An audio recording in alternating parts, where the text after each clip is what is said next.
sew, if you craft, if you quilt, or maybe if you just got a lot of crap, you're just like me.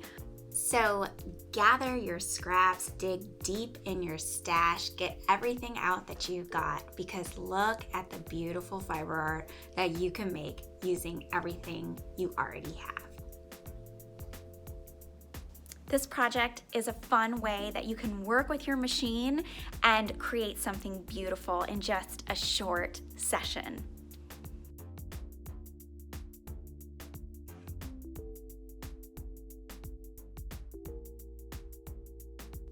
These are all the scraps I have left over from the organic quilt tutorial that I have here on YouTube. I love mixing warm and cool neutrals together.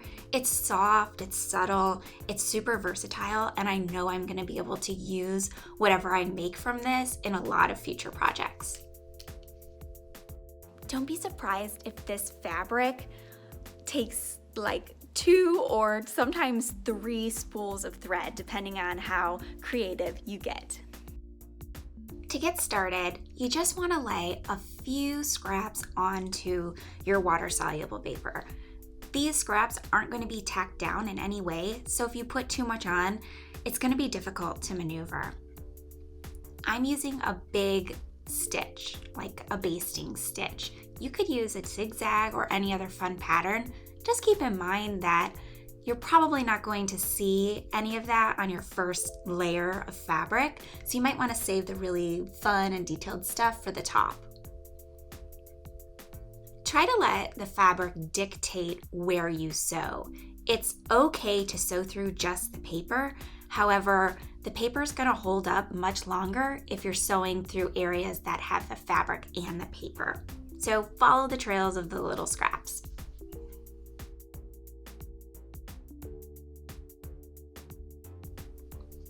I recommend using a footer that has big skis that can jump over any lumps or bumps.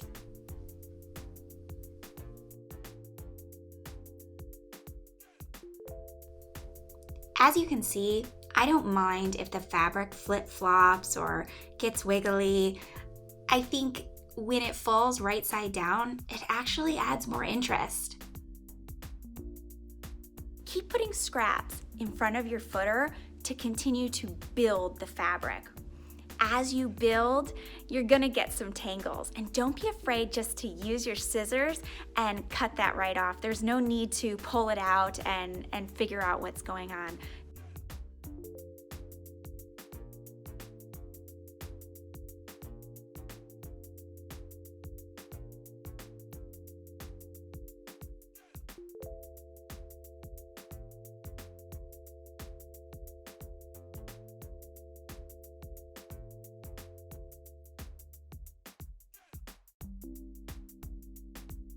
I like to put some of the smallest fibers on the very last layer so that you can really see them. And this is where it gets really creative, where I can pull out different colors. Truly, there's no way you can screw up this project. In fact, you might even surprise yourself with some of the combos that you come up with just pulling random scraps and textures.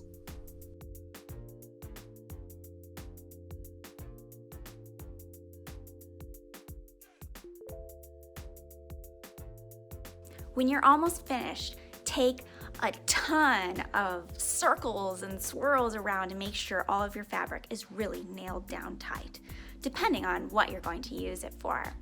You can fill in the holes of your fabric, or you can take advantage of the holes to make a really special and delicate design.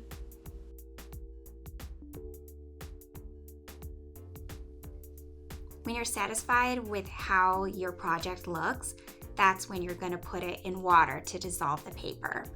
Now you can soak it, but I find the paper does need a bit of encouraging running my fingers along it, and the water sprayer on your kitchen sink works awesome. Now, if you're doing something more delicate, like the lace or you have a lot of holes in your project, then you're going to want to do this really carefully so it doesn't end up being a glob. There are so many gorgeous projects that you can make, appliques, snippet rolls, really whatever your heart desires. Tag me in what you make. I would love to see it. Likes and subscribes are always appreciated. Have a good one.